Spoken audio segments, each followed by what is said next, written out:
नमस्कार दोस्तों। एक बार फिर से आप सभी का स्वागत है हमारे YouTube channel civil service institute में।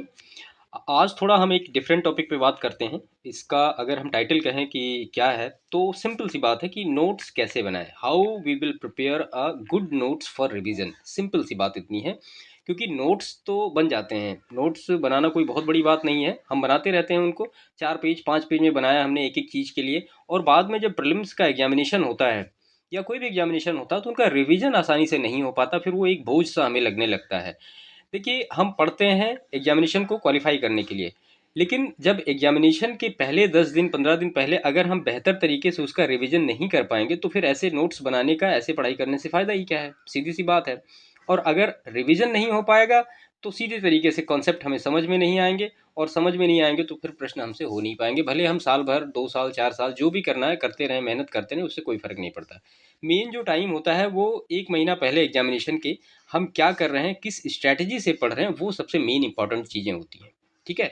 तो नोट्स बनाना कोई बहुत बड़ी बात नहीं है, नोट्स सभी बना सकते हैं, लेकिन उनका रिवीजन कम समय में कैसे हो वो एक मेन इश्यू होता है हमेशा सभी छात्रों के लिए। मैं बात कर रहा हूँ, मतलब कोई ज़रूरी नहीं कि ये यूपी पीसीएस की बात हो रही है या यूपी ट्रिपल एससी की बात हो रही है या कहीं भी, ये किसी के लिए भी हेल्पफुल हो सकता है। तो हम यहाँ पे हमने आज मैं आपको एक पूरा मैंने बनाया हुआ है, यहाँ पे पूरी डिटेल बनाई हुई है। मैं आपको धीरे धीरे 1 बाय 1 सारी चीज़ें यहाँ पे पढ़ के बताऊंगा, क्योंकि हो सकता है आपको कुछ समझ में ना आ रहा हो अभी इसमें।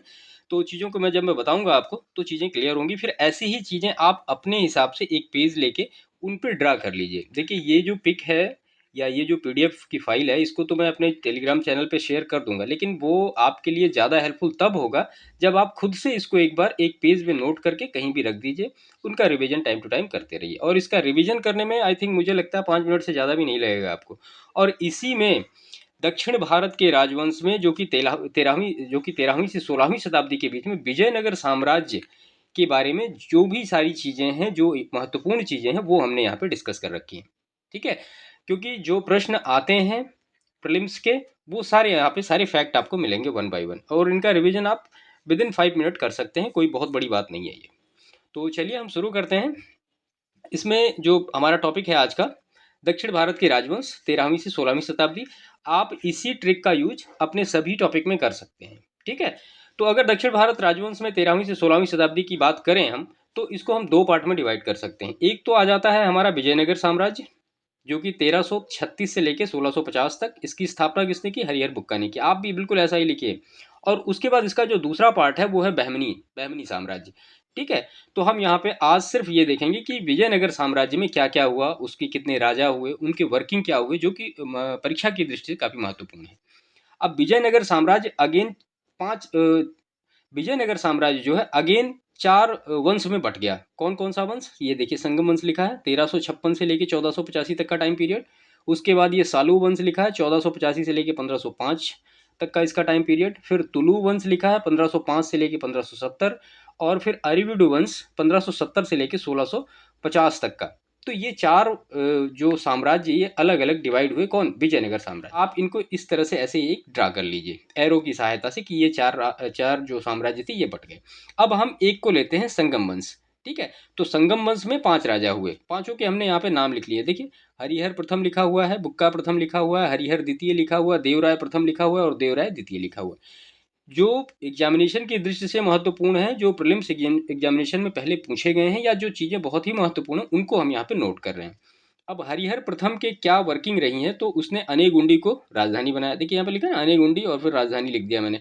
मदुरा विजय इसने किया है, मदुरा पर विजय इसने पाई है। और इसने संयुक्त शासन की स्थापना की, यानी ये कह सकते हैं कि संयुक्त शासन की परंपरा स्टार्ट की किसके साथ? तो बुक्का प्रथम के साथ। तो अब हरिहर प्रथम से जितने भी प्रश्न लास्ट ईयर एग्जामिनेशन में पूछेंगे वो सारे यहाँ पे कवर अप हो गए। ठीक है। ऐसे ही अगर बुक्का प्रथम की बात की जाए, तो चीन में इसने अपना दूत मंडल भेजा था। कब भेजा था? तो ये भेजा था 1374 में। देखिए, मैंने यहाँ पे 74 लिखा हुआ है। तो इसका मतलब ये है कि इसने 1374 में अपना दूत भेजा था चीन में। इसके बाद मदुरै को इसने विजयनगर में मिलाया, मदुरा को विजयनगर में इसने मिलाया, और इसको एक टाइटल मिली थी, इसका नाम है वेद मार्ग प्रतिष्ठापक। तो ये 3 चीज़ें बुक्का प्रथम के बारे में महत्वपूर्ण है, जो कि लास्ट ईयर एग्जामिनेशन में आई हैं और ये आ सकती हैं। इसके बाद फिर हरिहर जो द्वितीय है, इसका टाइम पीरियड है, लेकिन इसमें कुछ खास वर्किंग नहीं है, तो हमने यहाँ पे इसके बारे में कुछ नहीं लिखा है। देवराय प्रथम के टाइम पीरियड में क्या क्या इंपॉर्टेंट चीज़ें हुई जो कि परीक्षा की दृष्टि से महत्वपूर्ण है। तो निकोलो कॉन्टी एक इतालवी यात्री था जो कि आया था तुंगभद्रा पर, इसने बांध बनवाया। और श्रीनाथ एक कवि थे जिनकी एक रचना है जिसका नाम है हरि विलासम।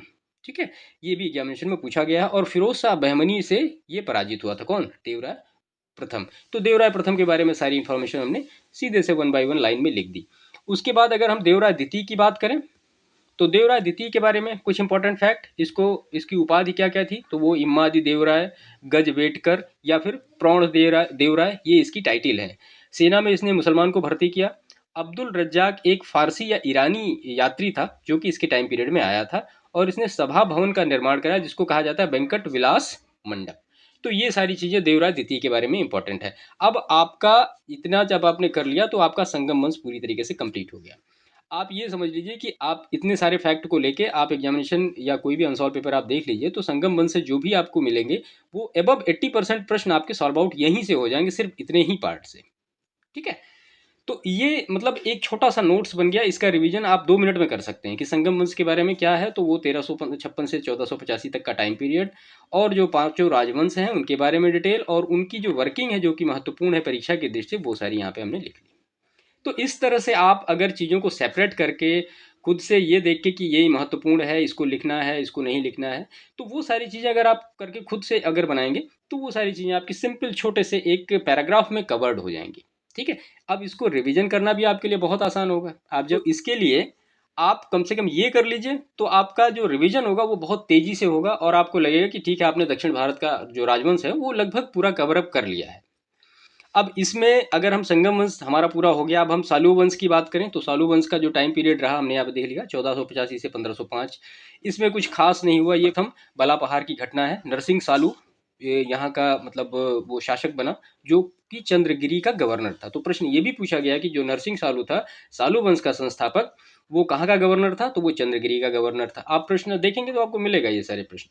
ठीक है, तो इस हिसाब से सालू वंश को हमने कवर कर लिया। ऐसा नहीं कि मतलब सालू वंश के बारे में सिर्फ इतना ही, लेकिन जो परीक्षा की दृष्टि से महत्वपूर्ण है वो चीज़ें हमने कवर की। इसके बाद फिर तुलु वंश की बात करते हैं, क्योंकि दो वंश ऑलरेडी हमारे कवर्ड हो गए, संगम वंश कवर्ड हो गया और सालू वंश कवर्ड हो गया।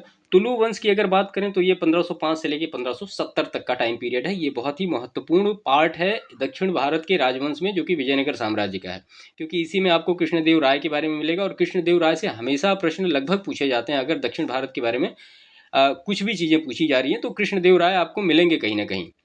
अब इसके बाद अगर हम तुलु वंश की बात करें तो हमने ये देखिए एरो यहाँ पे सीधा शो किया है, ये हमारा एरो यहाँ आ गया है। ठीक है, अब इसमें तुलु वंश के बारे में सारी चीज़ें हमने यहाँ पे लिख डाली हैं। तो इसमें 4 राजवंश या 4 राजा। पहले वीर नरसिंह जो कि इसके संस्थापक थे। तुलु वंश के संस्थापक कौन? वीर नरसिंह। और ये द्वितीय बला पहाड़ की घटना है। ठीक है, इनके बारे में कुछ खास नहीं है, इनका टाइम पीरियड ज़्यादा था नहीं कुछ, क्योंकि 1505 से लेके 1509 तक का इनका टाइम पीरियड रहा है। उसके बाद फिर 1509 से लेके 1529 तक का जो टाइम पीरियड रहा है वो किसका रहा है? वो कृष्णदेव राय का रहा है। और कृष्णदेव राय दक्षिण भारत के इतिहास में काफ़ी महत्वपूर्ण रोल प्ले करते हैं। उनकी घटनाएं हैं जो कि परीक्षा की दृष्टि से काफ़ी महत्वपूर्ण हैं, वो हमने यहाँ पे सारी नोट की हैं जो कि लास्ट ईयर एग्जामिनेशन में पूछी गई हैं। आप भी इनको ऐसे ही नोट करिए तो इनका रिवीजन आप आसानी से कर सकते हैं। अब इनकी उपाधि क्या है कृष्णदेव राय की, कुछ वो हम देख लेते हैं यहाँ पे। तो इसमें उपाधि इनको मिली है यवन राज स्थापनाचार्य, अभिनव भोज, आंध्र भोज, आंध्र पितामह। ये किसकी उपाधियां हैं? ये कृष्णदेव राय की उपाधियां हैं। तो आप इनको इस तरह से लिख लिए। संपूर्ण रायचूर दोआब पे इन्होंने अधिकार किया है।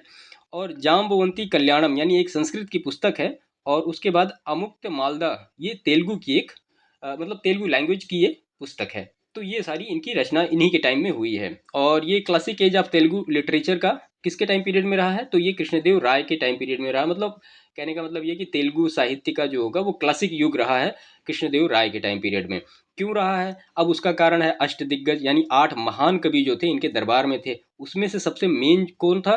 तो वो पेंडुन जो थे वो सबसे मेन कवि थे। इनको हम कहते हैं आंध्र कविता का पितामह। ये प्रश्न पूछा गया है। तो ये पेंडुन हो गए आंध्र कविता के पितामह। अपनी माता के नाम पर इन्होंने नगलापुर एक शहर बसाया था। डोमिंगो पायस, डुआर्टा बारबोसा ये पुर्तगाली यात्री थे, ये कृष्णदेव राय के टाइम पीरियड में आए थे। हजारा स्वामी मंदिर, विट्ठल स्वामी मंदिर का निर्माण इन्होंने कराया। और कृष्णदेव राय ने विवाह कर समाप्त किया। तुजू के बाबरी जो कि बाबरनामा इसमें कृष्णदेव राय की मतलब कृष्णदेव राय का एक उल्लेख किया गया है, बाबर ने किया है। बाबर ने लिखी है अपनी आत्मकथा बाबर नामा या तुझुके बाबरी, तो उसमें कृष्णदेव राय का उल्लेख किया है, बाबर ने किया है। तो ये सारी चीज़ें कृष्णदेव राय के बारे में महत्वपूर्ण है, जो कि हमने यहाँ पे सिंपल 6-7 लाइन में छोटे छोटे करके इस तरह से छोटे छोटे हमने लिख लिया। इसके बाद अगर हम दूसरे की बात करें तो वो है अच्युत देव राय। तो अच्युत देव राय का जो टाइम है वो 1529 से लेकर 1542, ऐसे आप लिख लीजिए उनको। महामंडलेश्वर पद की स्थापना इन्होंने की। अब मंडलेश्वर जो पद था ये किस लिए बनाया गया था? ये जो सैनिक गवर्नर होते थे उनकी देखरेख के लिए मंडलेश्वर पद का निर्माण किया गया था। उसके बाद नुनीज एक पुर्तगाली यात्री था जो अच्युत देवराय के टाइम पीरियड में आया था, और कर मुक्त भूमि किसको दी? सैनिकों को दी। और उस भूमि को क्या कहा जाता है? अमरम भूमि। कई बार ये एग्जामिनेशन में पूछा गया कि अमरम भूमि क्या है, तो वो एक कर मुक्त भूमि है। किसके लिए है? तो वो सैनिकों के लिए है। अच्युत देव राय के बारे में इतने फैक्ट जो कि महत्वपूर्ण है, जो कि परीक्षा में पूछेंगे, वो हमने यहाँ पे लिख लिए। उसके बाद फिर लास्ट जो इसका शासक वो सदाशिव, ये नाम मात्र का शासक था। इसके समय में वास्तविक सत्ता जो किसके पास थी? वो राम राय के पास थी। इसी के टाइम में तालीकोटा का युद्ध होता है। तालीकोटा के युद्ध को कई नामों से जानते हैं। उसमें एक बन्नी हट्टी का युद्ध भी इसको कहते हैं, फिर राक्षस तंगड़ी का युद्ध इसको कहते हैं। कब हुआ था? तो ये 25 जनवरी 1565 को हुआ था। किस कारण से हुआ था? तो ये कृष्णा तुंगभद्रा का जो दोआब था उसी कारण से ये युद्ध हुआ था। और फिर इसके बाद हैदर अली जो होगा वो मैसूर की सत्ता को मतलब उस पर अपना कब्जा कर लेगा वो। तो ये पूरा एक डिटेल था विजयनगर साम्राज्य के बारे में। ठीक है। अब नॉर्मली नोट्स में अगर आप देखेंगे या बुक में देखेंगे तो आपको कम से कम 8-10 पेज में ये सारी चीज़ें बिल्कुल इतिहास की तरह लिखी हुई मिलेंगी, जिनका रिवीजन आसान नहीं होता है। तो इसलिए इस तरह से अगर आप नोट्स बनाएं अपने हर एक टॉपिक के, अब जैसे मान लिया ये विजयनगर साम्राज्य का हो गया। अब इसके बाद फिर ये यहाँ पे आ गया बहमनी साम्राज्य। तो बहमनी साम्राज्य का भी नोट्स बनाने के लिए आपको ऐसा ही करना पड़ेगा। इसके आप पहले संस्थापक को देख लीजिए, और उसके बाद बहमनी साम्राज्य कितने 5 साम्राज्यों में इसका विघटन हुआ था, जिसमें बरार, बीदर, गोलकुंडा और बीजापुर है। फिर उसके बाद अहमदनगर है। अब सबको आप यहाँ पे लिख लीजिए। मान लिया आपने लिख दिया बरार, अब बरार के बारे में जो महत्वपूर्ण चीज़ें वो आप यहाँ पे लिख दीजिए। फिर बीदर आएगा, बीदर के बारे में सारी चीज़ें, फिर गोलकुंडा के बारे में, फिर बीजापुर के बारे में, और फिर अहमदनगर के बारे में। ऐसा पूरा आप लिख दीजिए तो आपका ये बहमनी वाला भी कंप्लीट हो जाएगा। तो ये दोनों अगर आप 2 पेज में कर रहे हैं तो दक्षिण भारत का जो राजवंश 13वीं से 16वीं शताब्दी के बीच में है, तो इससे प्रीलिम्स में जितने भी प्रश्न लगभग आएंगे उनको आप लगभग करने में सक्षम होंगे। मैं ये नहीं कहूँगा कि आप 100% पूरे प्रश्न आपको आ ही जाएंगे, लेकिन फिर भी आप उसमें 80-90% के आसपास प्रश्न करने में सक्षम होंगे, क्योंकि ये जो फैक्ट यहाँ पे लिखे गए हैं ये सारे महत्वपूर्ण हैं। ये लास्ट ईयर यही सारे फैक्ट जो हैं वो लास्ट ईयर एग्जामिनेशन में पूछे गए हैं। तो जब ये महत्वपूर्ण है तो पूछे तो यही जाएंगे, चाहे वो इधर उधर से घुमा फिरा के पूछे जाएंगे, लेकिन मतलब उनका यही होगा। ठीक है। तो कुल मिला के ये कहने का मतलब था कि ऐसे ही नोट्स आप अपने जो प्रीलिम्स एग्जामिनेशन के रिवीजन के लिए अगर बनाएं तो आप प्रीलिम्स के एग्जामिनेशन के पहले आसानी से इनका रिवीजन 2 बार 3 बार कर सकते हैं। और चीज़ें जो भूलने वाली हैं, जैसे कि मान लिया अब सीधी सी बात है कि अब्दुल रज्जाक किसके शासनकाल में भारत आया? तो अब्दुल रज्जाक जो आया वो देवराय द्वितीय के काल में आया। देवराय प्रथम के काल में कौन आया? तो वो निकोलो कॉन्टी आया। ठीक है। तो ये प्रश्न सीधे सीधे पूछे गए कि अब्दुल रज्जाक किसके शासनकाल में आया, निकोलो कॉन्टी किसके शासनकाल में आया। तो अगर आप इनका रिवीजन 4 बार 5 बार नहीं करेंगे तो फिर चीज़ें दिमाग से स्लिप होती हैं, क्योंकि ये इतिहास है। इसमें अगर आप बार बार रिवाइज नहीं चीज़ों को करेंगे तो ये नाम जल्दी से मतलब दिमाग में याद नहीं हो पाते हैं। ठीक है। तो इसी वजह से इनका सिंपल एक पेज में ऐसे ही पर्टिकुलर 1 बाय 1, अब आपको जैसे मान लिया मुगल का बनाना है तो मुगल का आप बना लीजिए एक चैप्टर में, पूरा एक पेज लिखिए और उसमें जो महत्वपूर्ण चीज़ें हैं पहले उनका राजनीतिक प्रशासन देख लीजिए, फिर उनका आर्थिक प्रशासन देख लीजिए, फिर उनका और जो सैन्य प्रशासन है वो सारा देख लीजिए।